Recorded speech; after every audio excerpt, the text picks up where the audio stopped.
কখনো পড়বে। তো যেটা বুঝাইতেছিলাম মেরে দোস্ত, অস্তিত্বটা আমাদের বিষয় না।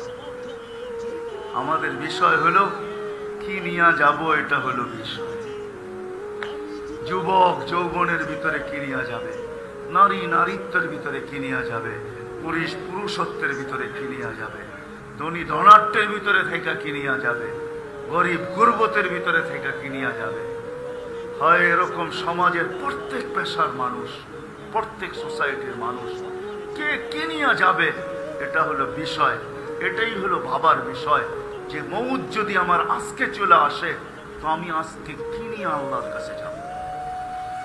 কিন্তু এটাও সত্য, এই বিশাল মজমার ভিতরে একজনও মনে হয় পাওয়া যাবে না, দাড়ি পাকা হোক আর কাঁচা হোক, যুবক হোক, মনে হয় ঘরের অন্তরালেও মা বোনদের ভিতরে পাওয়া যাবে না যে আমরা 2 মিনিট কখনো বসা, 1 মিনিট কখনো বসা, 1 মুহূর্ত কখনো বসা এই কথাটা ভাবছি যে অস্তিত্ব তো বড় কথা না, আমাকে একদিন না একদিন আল্লাহর কাছে যেতে হবে, কিন্তু আমি কি নিয়ে যাব আর এটার জন্য আমি কতটুকু প্রস্তুত,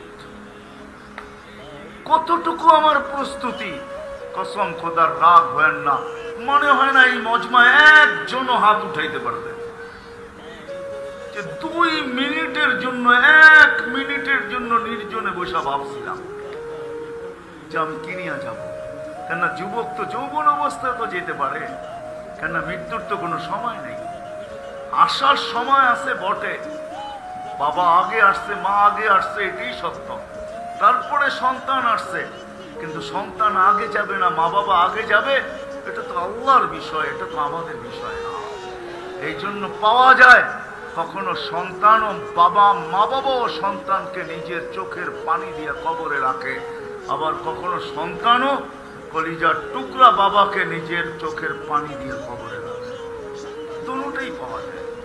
কখনো স্ত্রী স্বামীকে বিদায় দেয়, ঘরের আঙ্গিনার থেকেই, হয় আঁচলে চোখ মুছা ঘরের আঙ্গিনার থেকেই বিদায় দেয়, আবার কখনো স্বামীও স্ত্রীকে কবর পর্যন্ত হাইটা যায় বিদায় দিয়ে আসে।